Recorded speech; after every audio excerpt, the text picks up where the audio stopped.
ঈদুল আজহাকে সামনে রেখে নারায়ণগঞ্জে খামারগুলোতে চলছে কোরবানির পশুর বেচাবিক্রি। ক্রেতার আকর্ষণ টানতে পশুগুলোর বাহারি নাম দিয়েছেন খামারিরা।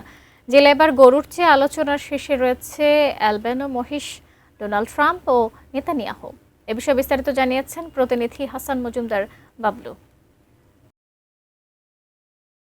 নারায়ণগঞ্জের কয়েকদিন ধরে কিন্তু বেশ আলোচনায় এসছে অ্যালবেনো মহিষ, ডোনাল্ড ট্রাম্প এবং নেতানিয়াহু। আমি এই মুহূর্তে রয়েছি নারায়ণগঞ্জের বন্দর উপজেলার এসএস ক্যাটেল অ্যাগ্রো ফার্ম যেটি রয়েছে, সেখানে নেতানিয়াহু নামে একটি মহিষ রয়েছে। সে গরুর পাশাপাশি কিন্তু মহিষেরও বেশ আলোচনায় এবার নারায়ণগঞ্জে এসেছে এবং এই অ্যালবেনো জাতির অ্যালবেনো যে মহিষটি রয়েছে সেই মহিষটির ফার্মে আমি রয়েছি। আপনাকে যদি একটু দেখাই যে এই মহিষগুলো আসলে গোলাপি কালারের হয়ে থাকে।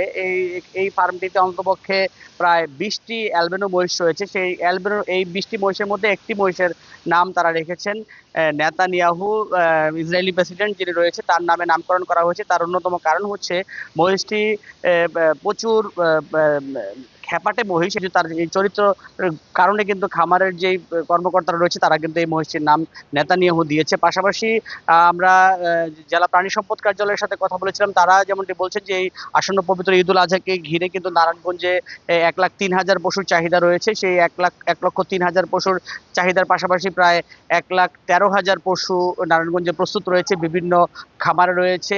এই ছিল আসলে আমার কাছে নারায়ণগঞ্জের আসন্ন ঈদুল আজহাকে ঘিরে নারায়ণগঞ্জের খামারগুলোতে যে খামারিরা ব্যস্ত সময় পার করছেন এবং যেই খামারগুলোতে মহিষগুলো আসলে বেশ আলোচনায় এসেছেন, সেই আলোচনার সবশেষ খবর। ফিনিশ আপনার ঘরবাড়ি ও আঙ্গিনার সকল কীট পতঙ্গ ধ্বংস করে।